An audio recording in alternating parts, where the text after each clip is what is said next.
Demon Souls, the game that started it all and what gave From Software their first real moment in the spotlight. A lot of people praise Dark Souls 1 as the first Souls-like and its immense influence in the gaming industry, but fail to give any acknowledgement to the grandfather of it all, Demon Souls. The poor game just sits in the shadows while Dark Souls 1 reaps all the rewards. And it may be partly due to the fact that the original Demon Souls was a PlayStation 3 exclusive, so it wasn't as accessible to a wider range of audiences as opposed to Dark Souls 1. I never played Demon Souls back then. I had an Xbox, so I was too busy playing it.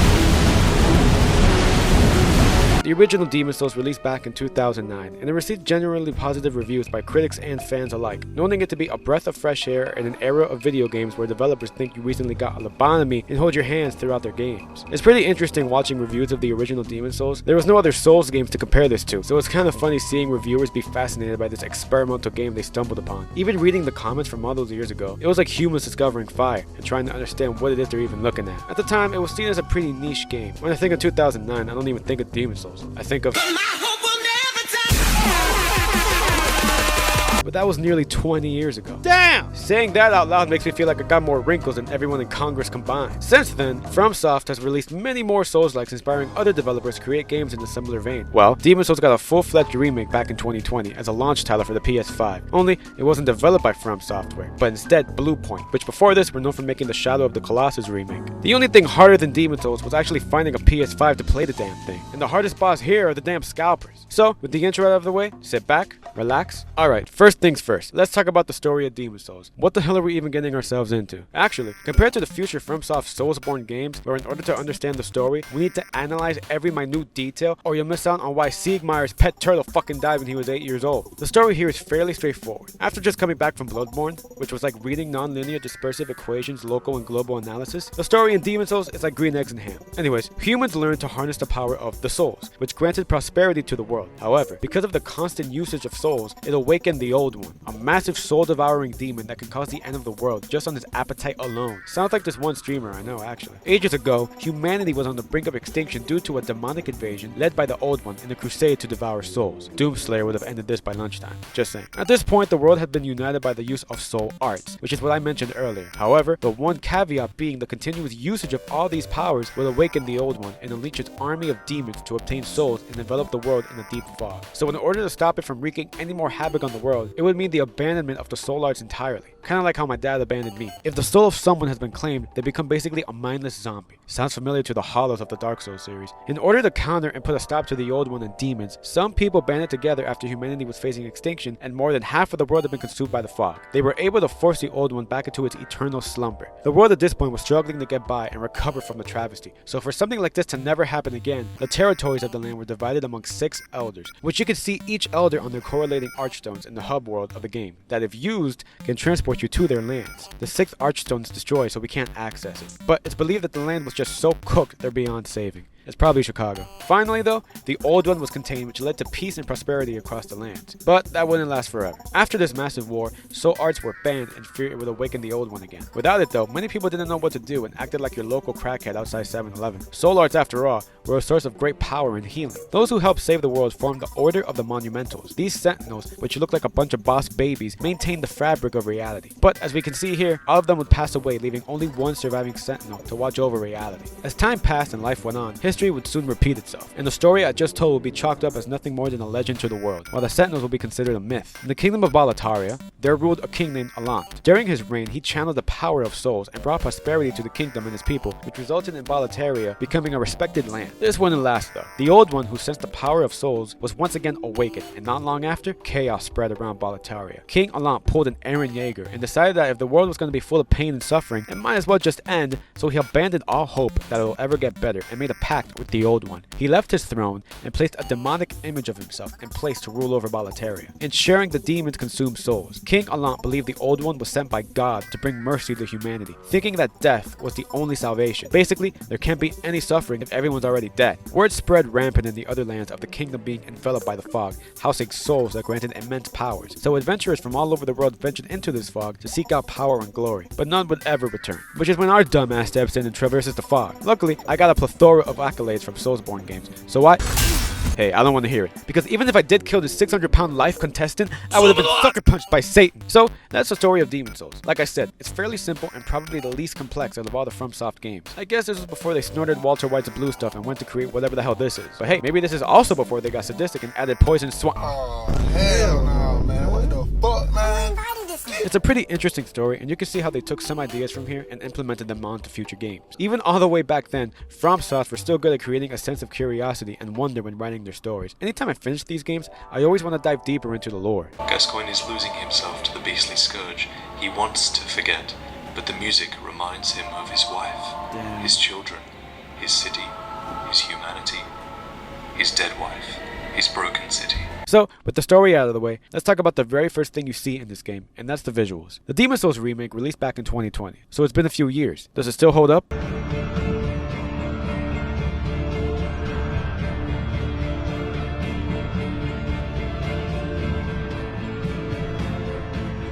There is just so much detail everywhere you look. You could probably see the hair follicles on your character's ball sack if that was an option. Bluepoint knew they were cooking because they even included a photo mode, which I used throughout my entire playthrough. Once I entered the fog, I ignored my responsibility of saving the world and was like a tourist taking pictures every 5 minutes. Like I said, the game isn't long, so you could probably finish it in about 12 hours. But my playtime was increased simply because I was walking everywhere admiring the scenery. This was a launch title for the PS5, so they had to make a good first impression, and they succeeded with flying colors because to this day, I really do think this is the best looking game I've ever played. Even just looking at the armor is a visual orgasm for the eyes because not only does it look cool, it's very intricate with details from the engravings throughout the armor adding uniqueness to the set, but also the wear and tear of it. There's scratches, rust, dirt, grime. I kept checking my stuff out in photo mode, unlike in real life where I look away from the mirror. The most iconic armor in Demon's Souls is the fluted armor set, and then went and did some research to see the differences between the original and remake, and that's when I knew Bluepoint went above and beyond here. They put their own spin on it while still making it recognizable and not trying to change it completely.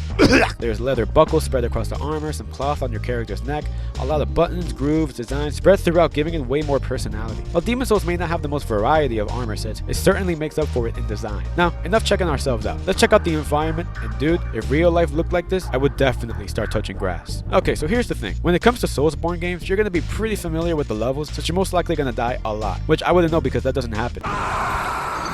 Honestly, this was the least rage-inducing Souls game because if I died, at least I meant more time looking around the environment. And damn, this game can make paint drying look badass. Demon's Souls had me admiring the fucking walls with its sharp textures, vegetations, and the realistic geometry of it all. Bluepoint can make Womp look fucking sexy. The textures are just so crisp, and you can even leave muddy footprints behind when you step on wet areas. This is slowly healing my brain rot. Bluepoint also tried their best to retain the same DNA of the original despite the immense upgrade. Certain structures and objects are placed exactly where they were in the original. The Demon's Souls remake makes a great first impression and flexing these graphics in the tutorial level alone. Once you begin your journey, you're greeted by the amazing lighting of this game, giving the interiors this feeling that they've been lived in. But the change in the lighting really demonstrates the importance lighting can have on your game, and it succeeds here. This area has this spooky, dark, medieval vibe to it, and it already hooked me and it hasn't even been a minute. Because of the lighting and improved colors overall, it really does look like a fog is slowly swallowing the place, making the atmosphere seem more lifelike. It's pretty crazy. Tonals and interiors are the same length and size, you get the idea. Exiting the tutorial though, and fast forwarding a bit, we enter the first level of Demon's Souls, Balataria Castle. Seeing as this is the first level of the game and most players are going to be looking at it and haven't rage quit yet, it only makes sense for this area to get a ton of love and detail implemented, and it's easier to see here than my parents' marriage failing. Now this is how you start off a level. Look at the sheer scale of this castle. It really does feel like I'm entering some grand royal palace. They didn't completely change the castle. The general design is the same, but Bluepoint added so much extra detail and depth to making it have more personality and charm. The castle has severe damage and it's on fire due to the dragon doing flybys and breathing fire. There's a bunch of wooden scaffolding, windows, banners. It just gives the appearance it's been used a lot, and despite its deteriorating state, it looks so much more alive. It basically just has a bunch more decorations on it. Plus, due to the added vegetation, it looks like nature is starting to take over this once prosperous kingdom, as opposed to the original, where there really wasn't much in terms of nature. So to summarize, each level is faithful to the original Demon's Souls in terms of general scale and placement, but it's been upgraded to the point where it still feels like a new game. It's a tricky balance to pull off. The effects are insane too. Even the smallest of things like applying fire to your weapon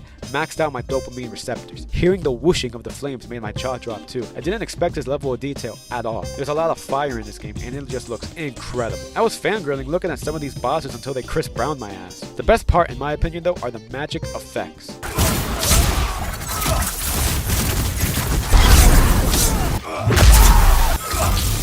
I don't normally play magic builds, but I'm gonna have to just so my eyes can be blessed by these effects. And of course, rolling into barrels and objects have never been more fun due to how realistic the ragdoll effects are. Again, stuff like this increased my playtime because instead of trying to save the kingdom from a demonic invasion, I was too busy taking pictures and staring at the textures on the pile of shit my character just stepped in. But yeah, you get the idea. I could spend all day going in depth about each individual level and NPC and how much they've changed over the original, but let's change the subject. I suppose next we'll be talking about the level design. Well, when it comes to level design, I will say it is simpler compared to the FromSoft games that came after it. But simple doesn't mean bad, and you can tell this is when they were really experimenting. Now, one main difference here compared to the other Souls games is that there are no bonfires or checkpoints. You got the Archstones in the very beginning of the level, and the Archstone that appears in the boss room after killing said boss. And that's it. Meaning, if you die on your way to the next boss, you might as well be running an ultra marathon because the runbacks are brutal here. This was when Miyazaki was still in his villain arc until he had his redemption arc with the Statues of Marika. Fortunately, another thing that remained constant in FromSoft level design are the shortcuts. There's plenty of helpful shortcuts here that I feel are a lot more precious compared to the other Souls games because it really does save you a substantial amount of time for making the full trip back to where you might have died. And even back then, FromSoft was still persistent in platforming because the game has it. Actually, now that I think about it, I said Demon Souls was Miyazaki's villain arc, but at least this game doesn't have this shit! The levels here really showcase the hopelessness and dread of the world. You'll travel to a dark, decrepit prison that's creepy with the wailing of scared prisoners echoing through the halls, while these octopus dudes walk around, and if they spot you, they will full-on sprint towards you and nearly kill you. Then there's the Valley of Defilement. This looks very familiar. I guess this was before Miyazaki created his magnum opus Blighttown. The water usually slows you down, but if you wear the Sodden Ring, which improves movement in water, it trivializes the place. It's even got these annoying mosquitoes that follow you around. It's like I never left. Shrine of Storms, which in my opinion is the most visually unique level in Demon Souls. You got these skeletons that roll toward you? You know, the more I talk about Demon Souls, the more I'm just realizing how much carried over to Dark Souls. I wonder if anyone thought he was crazy for putting these ideas, but once Dark Souls came out, he just gave his villain monologue. They called me a madman. The level is constantly raining, and you have these giant flying manta rays all over the place that will occasionally shoot you, just because. It's helpful to equip the Thief Ring here since it decreases enemy aggro range. It's also home to the best farm spot in the game. Shoot this Reaper with a bow and arrow, and it'll only not kill him, but every enemy he summoned, granting a hefty number of souls. Also, the final boss of the level, Storm King, one of the coolest boss encounters I think I've seen in a Soulsborne game. It felt like a scene straight out of a movie, but I'm getting ahead of myself. There's another level called Stone's Fang Tunnel, which is a nice change of environment after being in a bunch of dark, depressing places. But once you go inside, you realize you might as well be in Satan's asshole. Outside the tunnel though, you get these stunning vistas of a barren desert and what looks like an abandoned town in the distance. There's a lot of tight tunnels and it's pretty easy to get lost here. Oh, and when you think you're safe and see a light,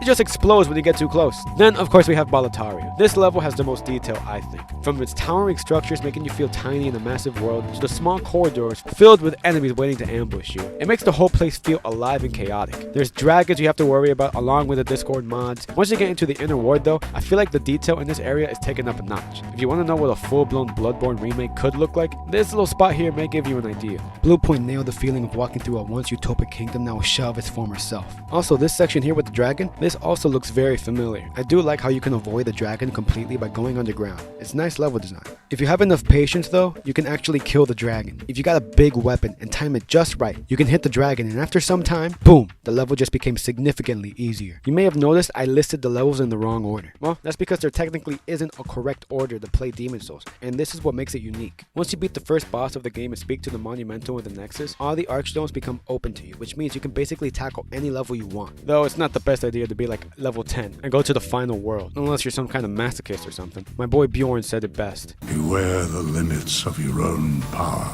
But this really does increase the replay value of the game because each playthrough, especially when you get to New Game Plus, can actually be a new experience entirely. It also gives you access to certain weapons, NPCs, and items that if the game directed you toward a linear path, wouldn't be available until the late game. I do prefer the interconnectivity of Dark Souls more, but I do appreciate Demon Souls for experimenting and doing something different. If you have a general idea of where items are located and the best routes to get to them, you can be overpowered pretty early in the game, making Demon Souls probably the easiest game in the series. Speaking of the Nexus, let's talk about it. The Nexus is the hub area of Demon Souls, and it's where you'll be spending a lot of time on your playthrough. So thankfully, it's a great hub area. One of my complaints on Bloodborne was the Hunter's Dream wasn't all that interesting. It was tiny and there weren't any other NPCs that you could talk to or just interact with, aside from the doll and Gurman. And that's not the case in Demon Souls. We got a blacksmith, vendors that can sell you useful items, miracles, and spells. There's a guy that can store your items so you're not too heavy, and NPCs will move in after you meet them out in the world. It felt kind of nice seeing some friendly faces after everything else in the game is trying trying to kill me. I just love the overall aesthetic of the place, though I feel like it's maybe a bit too big. There's some areas that are just empty open spaces with nothing here. Also a lot of running. Negatives aside, there's even a leaderboard up above, which is a nice touch. But yeah, I'd say the Nexus is my top 3 hub areas. It's just cozy to me. Plus, the Maiden has some nice feet. That about covers the level design of Demon Souls. You can tell they were experimenting here, trying to perfect their craft for their next games. Too bad they decided the poison swamps should be a staple of the series. Now, let's talk about gameplay. Coming back from Bloodborne, the gameplay of Demon Souls is pretty simple, which is only natural since this is the first game in the Souls series. There's no viscerals or rallying mechanics like in Bloodborne where you can get half your health back if you're lucky. We do lose half our health though when we die. Oh yeah, I'll get to that soon. In terms of combat, it's nothing you haven't seen before in the other Souls games. You roll, block, attack, parry, and can do backstabs. Speaking of backstabs and parries, this game has the best animations without a doubt.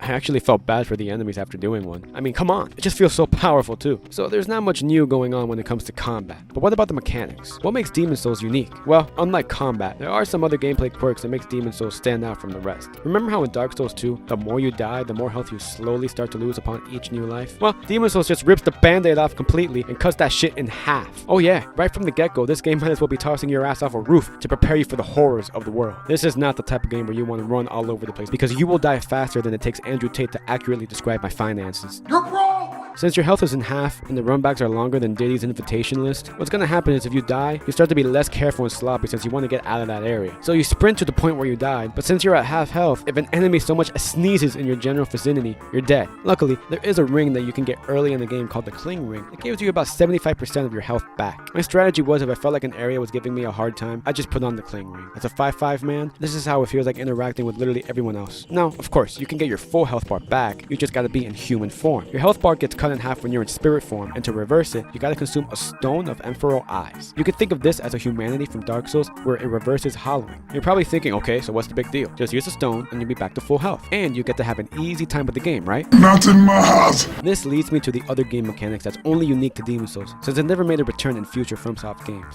World Tendency and Character Tendency. Let's talk about World Tendency first. There's a tab in the menu that shows the World Tendency for each world, which is depicted as his glowing eye underneath each archstone. There's different levels of brightness the eye will gravitate toward depending on the actions you took in that world. If you're in spirit form, meaning your health is cut in half, and you kill a boss, the tendency of that world, the eye, will shift toward white. Killing the second boss of that level will shift the world to white even more. Then once you kill all the bosses in the level as your spirit form, the world will be a pure white tendency, which you'll know if you reach pure white if the eye underneath the archstone is a shining bright light like this. When your world tendency is on pure white, the enemies have less HP, making the area easier. Also, there's pure white tendency events that happen in the world. Certain areas will be accessible that were locked prior to reaching pure white that can lead to exclusive weapons, items, or certain NPC interactions. On the flip side though, there's also pure black world tendency. This is why being in human form is a gamble, because if you die a lot as a human, the world will shift towards black, and once that happens, it's pure black. Enemies will be much harder, and these black phantom versions of them will appear,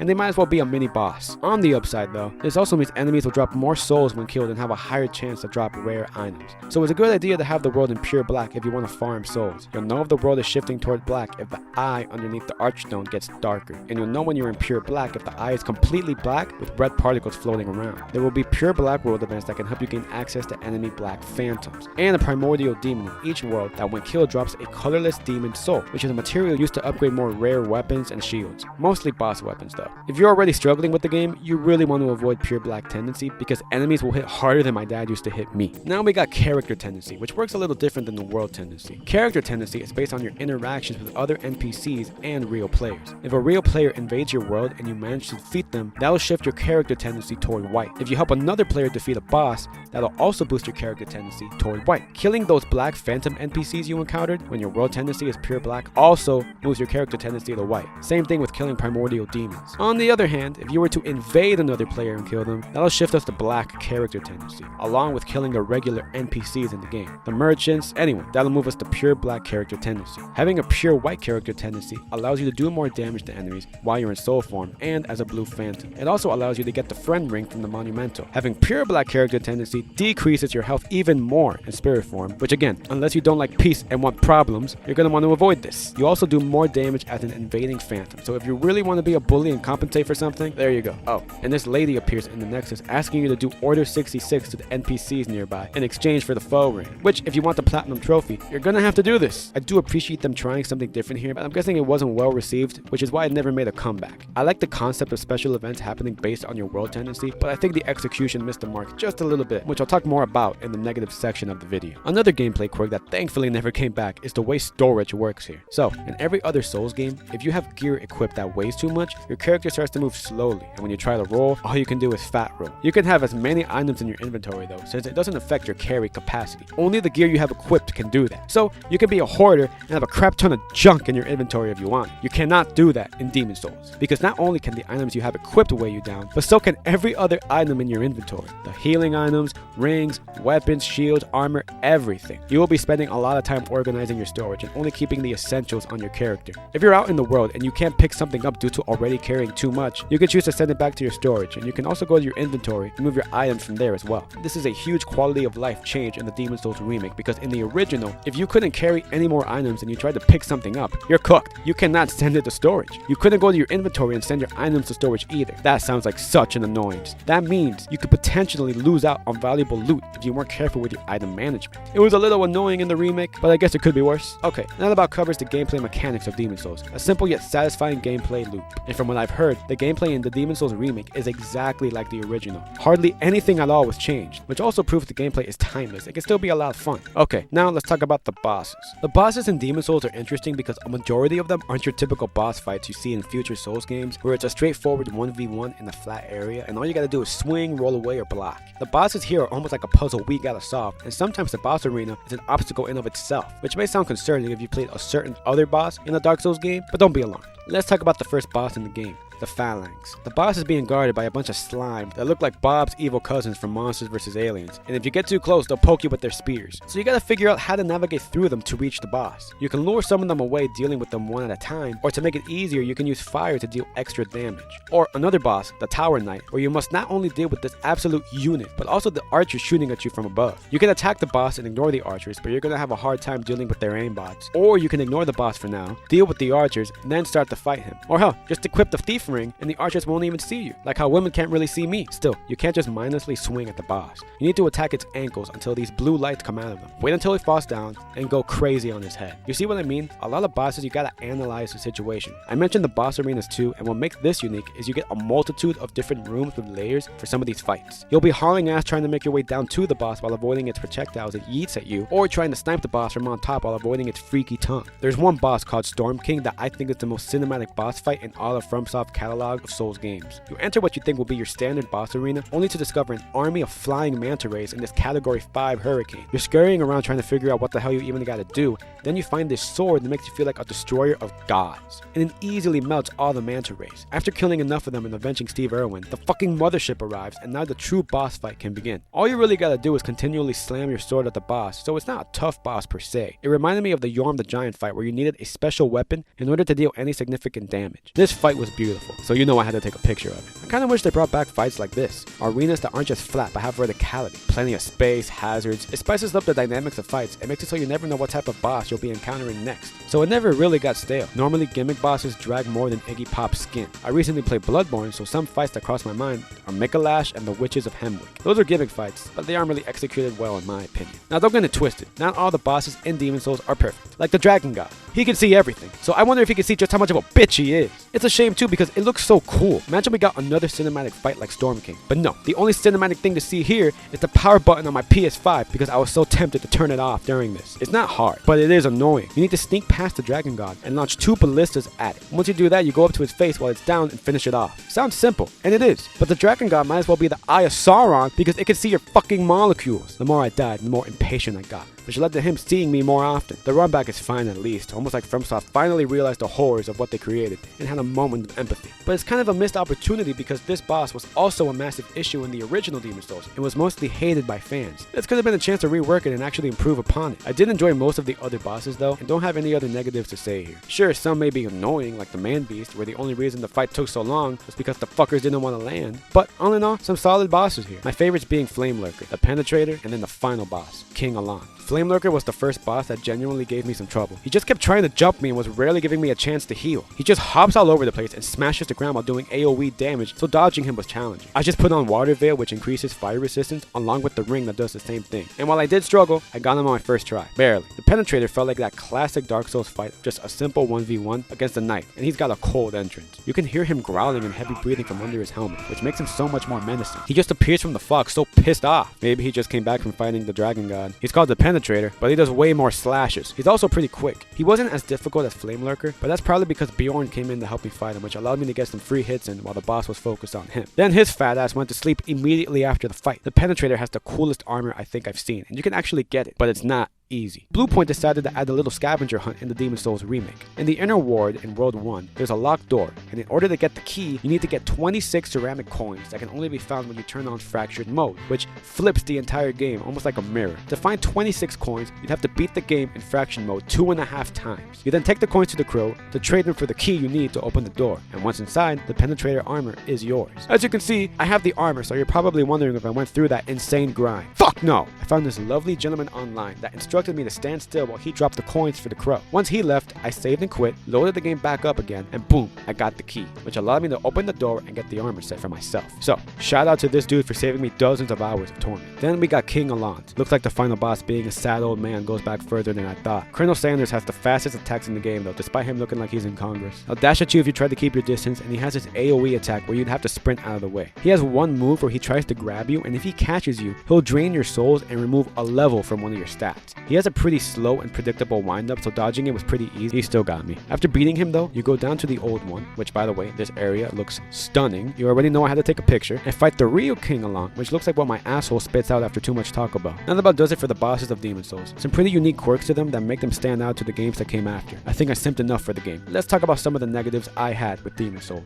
Okay, first things first, I wasn't a fan of how many variations of healing items there were in the game. In Demon's Souls, the healing item is Moongrass, but there's 6 different types of Moongrass representing the different phases of the moon, each healing varying amounts of health. In my Bloodborne video, I mentioned how I wasn't a fan that blood vials don't refill when you die unless you got extras in storage, meaning you'd either have to farm them from enemies or buy a bunch in bulk. But the silver lining is that they were easy to obtain and there was only one type of blood vial. In Demon's Souls, there's way too many types of Moongrass, making farming these things a hassle because now you need to take into account which enemies drop which type of Moongrass. Thankfully, they learned their lesson in Dark Souls by having the Estus Flask, but I guess FromSoft didn't have the character development yet. That's why it's a good idea to talk to Patches early in the game, because once he moves into the Nexus, he sells a bunch of Moongrass, making it the easiest way to hoard up on more. In the original Demon's Souls, you could have up to 99 of any type of Moongrass, which made dying nearly impossible. But in the Demon's Souls remake, they actually made you have a limit on how many you can carry on your person. So that was at least a nice touch. Next complaint I have is the white and black tendencies. I don't have an issue with the premise. I like the idea of different events becoming available depending on your world tendency. It makes the levels feel dynamic and increases the replay value of Demon's Souls. The issue is these mechanics are not explained at all, really. The only way I was able to put 2 and 2 together was looking at a guide. Imagine if a new player didn't do any research beforehand. They die in human form a bunch of times, not knowing they're unintentionally shifting their world toward pure black, making the game exponentially harder. And then vice versa. You wouldn't know that if you beat the bosses in spirit form, you could shift the world to pure white, making the game easier if you find yourself struggling. The game expects you to study before starting it up.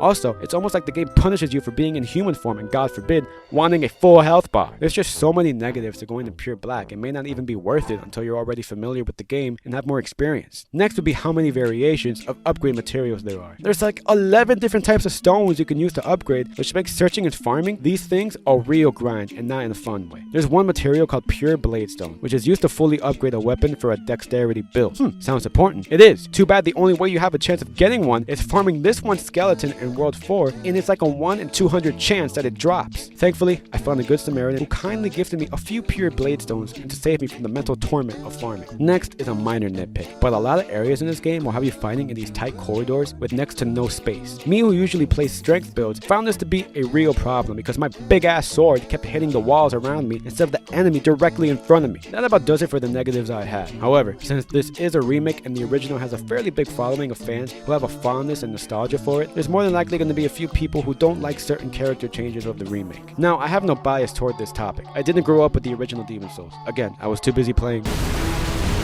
But I completely understand not approving of changes done in a remake of a game that people hold dearly. Take the Spyro Reignited trilogy, for example. Overall, I love the remake, but the original trilogy on the PS1 were some of the first video games I ever played. So you bet your ass I'm going to be critical of any dumb changes in the remake. To this day, I still haven't forgiven them for making this skeleton do the fucking floss. So I'm going to very quickly list whether or not I dislike or like the changes in the Demon Souls remake. Yeah, the fat official just looks goofy in the remake. Too cartoony in my opinion. King Allant looks far better in the original. He looks more evil and menacing compared to the remake, where he kind of just has a stoic face. That's about it. I only had slight issues with 2 of the redesigns. But again, I don't have nostalgia for the original Demon Souls. Maybe someone who has good memories of it will have more gripes. Overall, I genuinely enjoyed my time with the Demon Souls remake. From its drop-dead gorgeous visuals, satisfying combat, and unique bosses, there wasn't an instance where I got bored or felt like the game dragged on for too long. Though, with this being a remake, I can understand Bluepoint wanting to be as faithful they could to the original Demon Souls. But that should have been to a fault. I know there's people who have complained about the changes done in the remake, but I'm gonna go against the grain here and say they should have done even more changes. They should have expanded on the black and white world tendencies, maybe add some more secret areas or NPCs, have there be more reasons to choose either tendency. Also, they should have done something with this broken archstone here. They could have added the 6th world that never made it in the original game. Maybe make it a DLC. That would have been cool. I mentioned earlier they could have improved the Dragon God boss. As much as the fans adore the original Demon Souls, it is an old game already, and it did have some issues that could have been improved here. But overall, despite the minor gripes I did have with the Demon Souls remake, I truly did love it, and it's going down as one of my top 5 Soulsborne games.